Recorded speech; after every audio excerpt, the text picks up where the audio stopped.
Is the iMac Pro finally making a comeback? According to information from leaked internal software, Apple is apparently bringing back the iMac Pro that will be equipped with an unreleased M5 Max chip. I think if I had to choose one of my favorite Macs over the last 10 years, it's probably the iMac Pro. I just absolutely loved how powerful it was at the time, and the fact that it was an all-in-one machine and you had that amazing display and the exclusive space gray colorway. I'm a pretty big fan of the current redesigned iMacs, but I feel like it just lacks a little bit of the power that I need for some of my more intensive workflows, and I've been clamoring for the iMac Pro to make a comeback in this current design, and it looks like my wish might actually be coming true.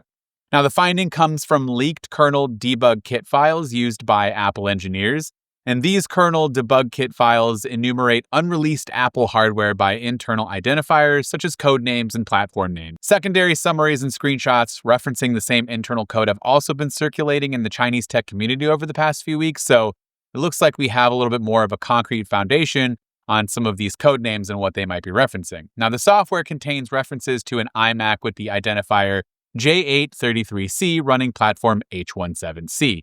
And that refers to the M5 Max codename of Sotra C, I believe.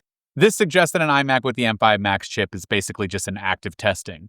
The software refers to a number of devices believed to be used exclusively for internal testing, such as iPad minis that are running tvOS or MacBooks with the A15 chip. So there is a chance that the M5 Max iMac is used just for testing only. However, since the M5 Max chip is expected to be introduced next year, and there have been rumors about Apple reintroducing a high-end Pro iMac for several years now, it might actually just be that this is destined for a launch. Bloomberg's Mark Gurman believed that Apple is still working on a larger-screened iMac aimed at the professional market following the launch of Apple Silicon iMac, a rumor that's also been supported by Apple analyst Ming-Chi Kuo.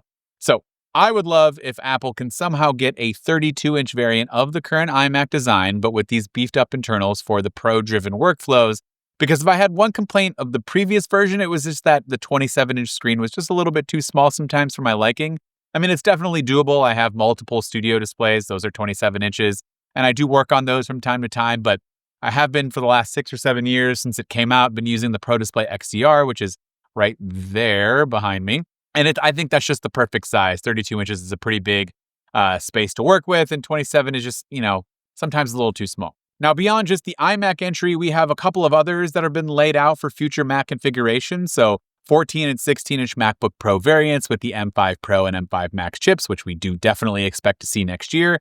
A 14-inch MacBook Pro with the M6 chip, 14 and 16-inch MacBook Pro models with the M6 Pro and M6 Max chips. There are also new 13 and 15-inch MacBook Air models with the M5 chip, Mac Mini models with the M5 and M5 Pro chips, and the new Mac Studios with the M5 Max and M5 Ultra. The leak also lists a MacBook with the A18 Pro chip, which is widely believed to be an all-new low-cost model. Now, could there be an event in the near future with a Pro lineup of MacBooks, like the 14 and 16-inch MacBook Pro that I mentioned, coming with the new M5 Pro and M5 Max chips, and maybe this iMac Pro, and perhaps coming alongside it, the new updates to the Studio Display and Pro Display XDR, which has been in the rumor mill recently.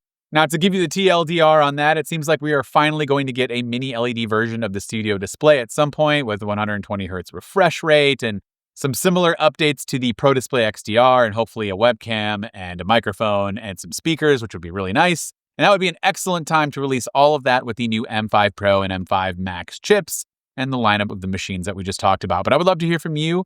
Would you consider getting a new iMac Pro? Have you been a previous user of the older iMac Pro like I was? I love that machine. Let me know in those comments down below. This has been Dan with MacRumors. Thanks so much for watching, and I look forward to seeing you around in the next video.